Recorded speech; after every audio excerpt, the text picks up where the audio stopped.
जानवर के अंदर ये 18 ऐसे अज़ा हैं जिनको खाने को मना किया गया है, इनका खाना मकरूह है और खाना मना है, इसकी इजाज़त नहीं है। हर बंदे को पता होना चाहिए ताकि वो इन ममनू चीज़ों को खाने से बच सके, इज्तनाब कर सके।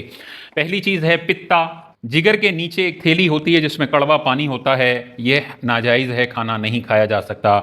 इसी तरह मसाना, पेशाब के ठहरने की जगह है, ज़ाहिर है गंदगी के साथ इसका इत्तिसाल है, ये खाना मना है, नहीं खा सकते हैं। इसी तरह मादा की जो शर्मगाह है, मादा जानवर है, गाय है, ऊँटनी है, बकरी है, इसकी शर्मगाह का जो मकाम है ये खाना मना है। इसी तरह नर की शर्मगाह का जो मकाम है, जैसे बैल है, ऊँट है, बकरा है, इसकी शर्मगाह का मकाम खाना ये भी गंदगी है और ये खाना मना है। इसी तरह कपूरे, जिसको हम खुस्यतैन कहते हैं, बाज़ औक़ात कटाकट के अंदर ये कपूरे डाल डाल के लोगों को खिला रहे होते हैं। हदीस पाक में कपूरे खुस्यतैन खाने से हुज़ूर अलैहि सलाम ने मना फरमाया, तो नहीं खा सकते। इसी तरह गुदूद भी हदीस पाक के अंदर वाज़े तौर पर आया कि गुदूद खाना दुरुस्त नहीं है, मना है। गुदूद क्या होता है? खून की छोटी छोटी गठड़ियाँ होती हैं जिस्म के अंदर जानवर के, तो अगर कोई ऐसी गठड़ी खून की नज़र आती है तो उसको फेंकना है, वो खाने के लायक नहीं है। इसी तरह बहता खून अगर है तो बहता खून भी नापाक है, नजासत गलीज़ा है और ये पेट में डालने के और खाने के लायक नहीं है। ये 7 तो वो चीज़ें हैं जो वाज़े तौर पर हमें हदीस पाक में नज़र आती हैं, और इन 7 पर इस्तिदलाल करके उलमा ने और भी बहुत सारी चीज़ें हैं जिनके बारे में फ़रमाया कि इनको भी नहीं खाया जा सकता, खाना मना है। वो कौन सी चीज़ें हैं? रगों का खून, जैसे बहता खून है, रगों के अंदर जो खून है ये भी खाने के काबिल नहीं है, नहीं खाया जा सकता। दिल को चाक करने के बाद दिल में से जो खून निकलता है वो भी फेंकना है, वो खाने के लायक नहीं है।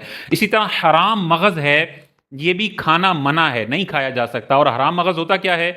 गाय के या इंसानों के दिमाग के साथ एक रीढ़ की हड्डी के साथ नसों का एक जाल होता है जो पूरी बॉडी में नीचे तक ट्रैवल करता है, दिमाग का मैसेज नीचे तक पहुंचाता है। गाय में भी होता है, दिमाग के साथ पूरा एक लंबा चलता है रीढ़ की हड्डी के साथ, इसको हराम मगज़ बोलते हैं और ये खाना मना है।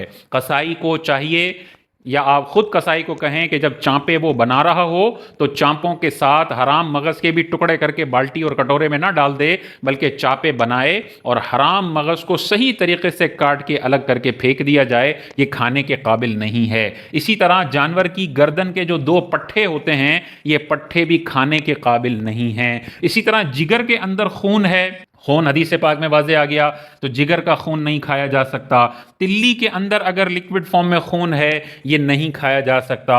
गोश्त को काटते हैं तो गोश्त के अंदर बाज़-औक़ात खून निकलता है, तो ये खून भी नहीं खाया जा सकता है। इसी तरह गोबर और मेंगनी के निकलने के जो मकामात हैं, उनका भी चूंकि गंदगी के साथ इत्तिसाल है, तो ये भी नहीं खाए जा सकते। पेशाब वाली शर्मगाहें तो हदीस पाक में वाज़े तौर पर आ गया, और इसी पर इस्तिदलाल करके उलमा ने वाज़े तौर पर इरशाद फरमाया कि जैसे पेशाब वाली शर्मगाह नजासत के साथ उसका इत्तिसाल है, तो गोबर मेंगनी की जो शर्मगाह है पीछे वाली, उसका भी चूंकि गंदगी के साथ इत्तिसाल है, तो ये भी नहीं खाया जा सकता है।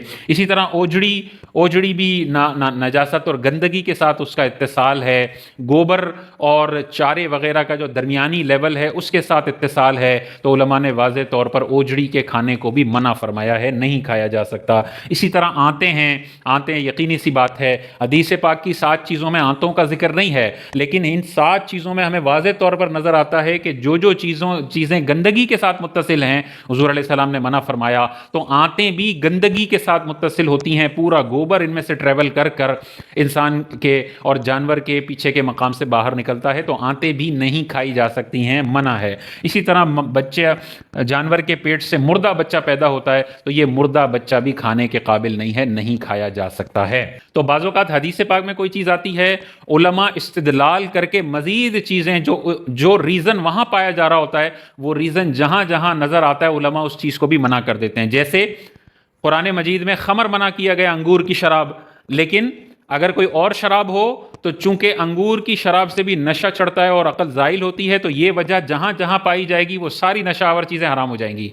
माँ बाप को उफ़ ना कहो तो गाली देना बदरजा औला मना होगा, क्योंकि कुरान उफ़ कहने को मना कर रहा है, तो इससे बड़ी वाली चीज़ें ऑटोमेटिकली मना हो जाएंगी।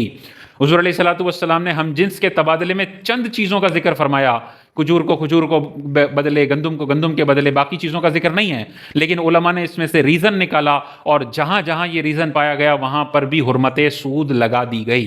तो बाज़ औक़ात हदीस में चंद चीज़ें जिक्र होती हैं लेकिन वो उसूल फराहम करती हैं, वो उसूल फिर दूसरी जगहों पे इम्प्लीमेंट करके बाकी चीज़ों को भी मना किया जाता है। तो यहाँ पे जो चीज़ें नज़र आ रही हैं, जो रीज़न नज़र आ रहे हैं, वो सारे रीज़न इनमें भी हैं कि इन सारी चीज़ों का इत्तिसाल गंदगी के साथ होता है। हराम मगज़ है, खून है, रगों का खून है, तिल्ली का खून है, गोश्त का खून है, गोबर मेंगनी के निकलने के मकामात हैं, ओजड़ी है, आते हैं और मुर्दा बच्चा है। ओजड़ी के हवाले से उलमा ने वाज़ेह तौर पर इरशाद फरमाया कि मकरूह तहरीमी है, गुनाह है इसको खाना। लेकिन पंजाब के अंदर ओजड़ी कसरत से खाई जाती है, नाश्तों के अंदर ख़ास तौर पर। तो अब इसमें फिर उलमा का इख्तिलाफ है, बाज़ उलमा इसको मकरूह तंज़ीही लिखते हैं, बाज़ तहरीमी लिखते हैं। तो बराह रास्त चूँकि हदीस में इसकी हुर्मत आई नहीं है, उलमा ने इज्तिहाद की बुनियाद पर इसकी हुर्मत का या उसके मकरूह तहरीमी होने का फतवा दिया है। और पंजाब में हम देखते हैं कि कसरत से लोग नाश्तों के अंदर ये उजड़ी खाते हैं साफ़ सुथरी करके, और इसमें उमूम बलवा है, अवाम भी खाती है और ख़वास भी खाते हैं, उलमा भी बाज़ औक़ात खा रहे होते हैं। तो जब ऐसा मामला हो कि किसी चीज़ के खाने पर उमूम बलवा हो तो फिर उलमा अपनी राय को वापस ले लेते हैं, जिसकी वजह से बड़े पैमाने पर लोग गुनाहगार ठहर रहे हों। तो फिर यहाँ पर उलमा ने मकरूह तंज़ीही का भी कौल इरशाद फरमाया कि जहाँ पर कसरत से खाया जाता है वहाँ पर मकरूह तंज़ीही का कौल दिया जाएगा, ताकि लोग किसी आलिम के फतवे की वजह से बड़े पैमाने पर गुनाह करने वाले ना ठहरें। तो वहाँ पर फिर आसान फतवा दिया जाएगा और वो अगर खाते हैं तो बेहतर नहीं है, लेकिन वो गुनाहगार नहीं होंगे। और जहाँ पर नहीं खाया जाता वहाँ पर इस चीज़ से बचना ही चाहिए।